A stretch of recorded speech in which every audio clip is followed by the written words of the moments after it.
Hey, good afternoon, guys. Today's video, I want to talk about Vo2 Max training. I think a lot of athletes are trying to push the barriers and trying to get to a point where they can run as efficiently as possible for as long as possible, whether it's in training or in the race itself.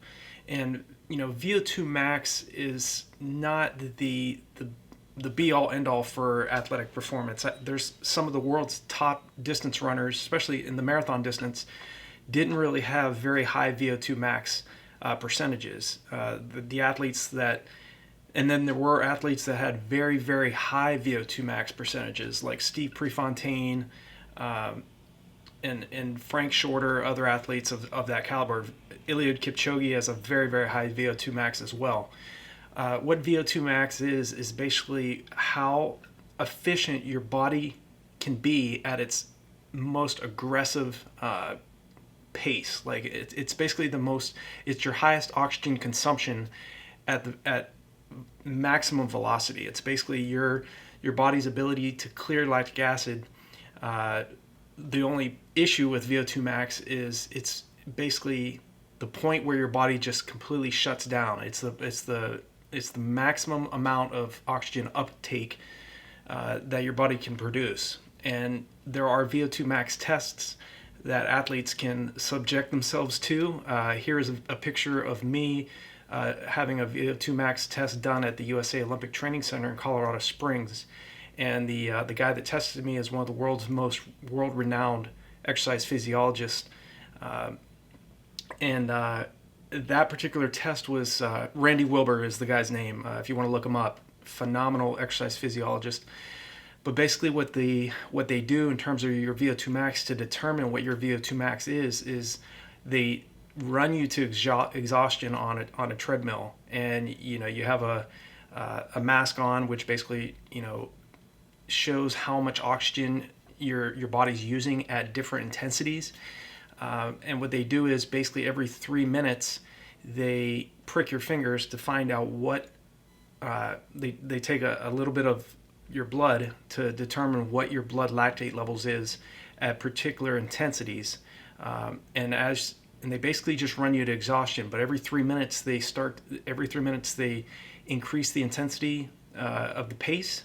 So they increase your pace, and on top of that they increase the incline as well. So it's it's a very difficult test. But again, is Vo2 Max a determined factor in terms of you being a great athlete? It definitely plays a part, but what's even more important in terms of competing and running well over long periods of time is having a very, very efficient anaerobic threshold. Improving your anaerobic threshold and improving your lactate tolerance is even more important. And this is my opinion, but it's also the opinion of many other athletes and coaches as well, that your Vo2 max is just one of many indicators of how well you're going to perform over the, whether it's the 400 meter or the 200 meter, all the way up to the marathon distance. Now, obviously, the shorter the distance, the more your speed is involved, and your ability to clear lactic acid is really going to play a part, because and this also is very, very important in the longer distances, but the shorter distances are much more where your aerobic capacity is going to play a part, where your aerobic capacity capability is going to play a part, because they're so short races. They're extremely short. So, you have to develop your speed, and those are particular races where speed is really the critical component. Yes, you have to have endurance and you have to have stamina, but it involves much more speed in those shorter distances rather than, say, the half marathon or the marathon distance. So in terms of your Vo2 max, like I said, it is your maximum oxygen uptake. It's the maximum amount of oxygen your body can transport when you're running at as high of a level and as intense of a level that you possibly can run at. So, in terms of how to improve your Vo2 max, A lot of, in regards to the Vo2 Max, a lot of this is genetic. I mean, there are, like I said, there are ways to improve Vo2 Max, but it has to do more so with taking the focus off of that and focusing really more on improving your speed, improving your body's ability to clear lactic acid at very high intensities. So I wouldn't get too caught up with, well, my Vo2 Max is, say 65 milliliters per kilogram of body weight. That shows that I can, perform much faster than I'm running at. Again, it goes back to knowing that some of the world's top distance runners had low VO2 maxes, and then there were other athletes that had very, very high VO2 maxes. I mean, Matt Carpenter is an example of that. He's the record holder for the Pikes Peak marathon. And I mean, he had a crazy VO2 max. I think it was like around 90 milliliters per kilogram. So it was very, very high. Steve Prefontaine was around 85. Frank Shorter was above 80 as well. And I think when I was tested, I had like a 69 or 70. So I mean, again, it really, VO2 max is just a determiner of where your potential is at. But I think it's more important to continue to focus on improving your lactate tolerance, improving your aerobic capacity, by doing those, in terms of aerobic capacity, doing those really tough anaerobic workouts like the repeat 200s on the track, repeat 400s, repeat 600s. You're doing your hill repetitions when you're sprinting all out at your maximum capability, and that is going to improve on your aerobic capacity. You also want to work on your anaerobic threshold, where basically we race at our anaerobic threshold, which is around 164 to 174 beats a minute. It's right around 92 to 94% of your maximum heart rate. So I just wanted to kind of share some thoughts in regards to Vo2 Max, and just to remind athletes that are looking into Vo2 Max training, if you do want to do a Vo2 Max test, here's another picture of me doing a Vo2 Max test at the Air Force Academy in Colorado Springs at about 7,400 feet, and I was sucking wind in this particular test. So again, it's just basically an indication of how efficient your body is able to clear lactic acid at maximum levels, at your maximum intensity.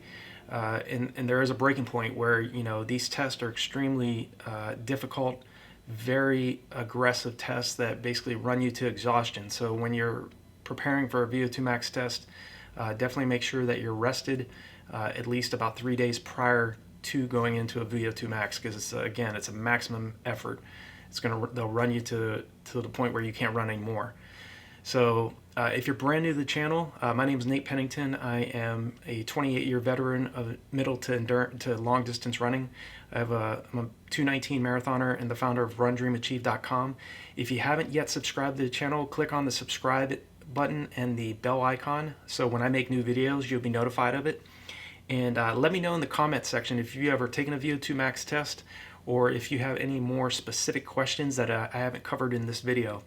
I think the topic of Vo2 Max is very interesting. I mean, I've studied exercise physiology for most of my running career, and as somebody that's already taken a couple of Vo2 Max tests and know what they entail, I can just tell you that again, your Vo2 Max is one of many areas that will dictate how well you run over a long period of time. Running success is about persistent, consistent training over years. It's not just a matter of doing one 16-week block of training and then kind of, calling it quits. You got to continue to train over long periods of time to build your system up and to train the energy systems of the body, so that you're running as efficiently as possible over your given distance. And that's really the key. You want to be able to teach the body to clear lactic acid faster than it's building up. That way you can continue to run without your muscles shutting down. And Vo2 Max, along with improving your aerobic capacity and improving your lactate tolerance, are all parts of the puzzle. And no one part of this process is going to make you a success. It's a lot of things that you're going to have to do correctly over a long period of time. But just to recap, like I said, your Vo2 Max is your ability to clear lactic acid at your maximum level, but it's also the maximum amount of oxygen uptake that your body can produce, and at your most intense level. So to recap, it's really your body's it's when you cannot clear lactic acid faster than it's building up. It's over whether you're a track and field athlete or you're a marathon runner. And if you have a specific question, something I didn't cover in this video, feel free to leave me a comment below, and click on the like button and let me know what specific question that you have. So I'll talk to you guys in the next video, and I hope you're having a great day or great morning, great evening, wherever you are in the world, and I'll talk to you guys next time.